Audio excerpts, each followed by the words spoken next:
Let's talk about twins. Twins क्या होते हैं? जब दो एम्ब्रियोज साइमल्टेनियसली यूटेरस में डेवलप होकर दो बेबीज डिलीवर होते हैं उन्हें ट्विन्स कहा जाता है। वी ऑल नो ट्विन्स के दो मेन टाइप्स हैं, monozygotic twins and dizygotic twins.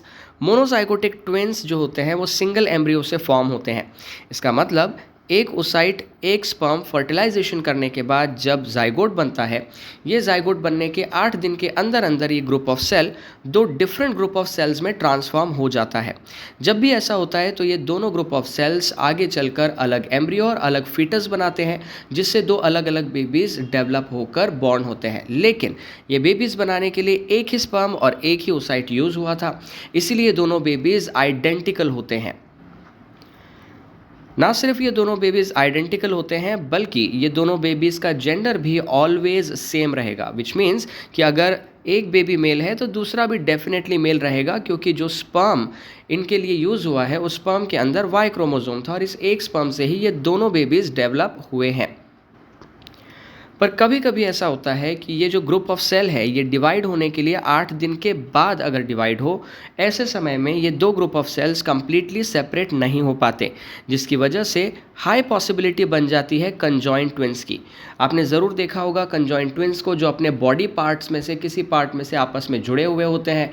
कुछ कंजॉइंट ट्विन्स अपने लोअर बॉडी से जुड़े हुए हैं, कुछ कंजॉइंट ट्विन्स अपने हेड से जुड़े हुए हैं। ये ऐसा क्यों होता है? क्योंकि इनके एम्ब्रियोनिक सेल्स ने 8 दिन के बाद डिवाइड होना शुरू किया था, जिसकी वजह से ये कंप्लीटली सेपरेट नहीं हो पाते और अपने बॉडी के किसी पार्ट से जुड़े हुए रहते हैं। इनको साइमिस ट्विन्स भी कहा जाता है। ट्विन्स का सेकेंड टाइप है डाइजाइगोटिक ट्विन्स, जिसमें होता यह है कि ओसाइट कभी कभी ओवरी से दो ओसाइट साइमल्टेनियसली रिलीज हो जाते हैं, एंड ड्यू टू दिस दोनों ओसाइट दो सेपरेट स्पर्म से फर्टिलाइज होते हैं और दोनों भी एक सेपरेट जाइगोट बना लेते हैं।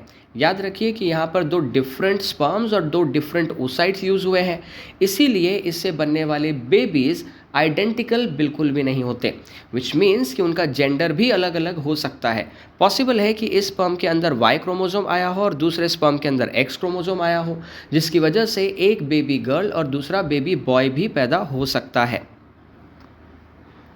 अगर आपको कोई डाउट है, कोई क्वेश्चन है, तो आप अपने डाउट्स और क्वेश्चंस नीचे कमेंट में ड्रॉप कर सकते हैं।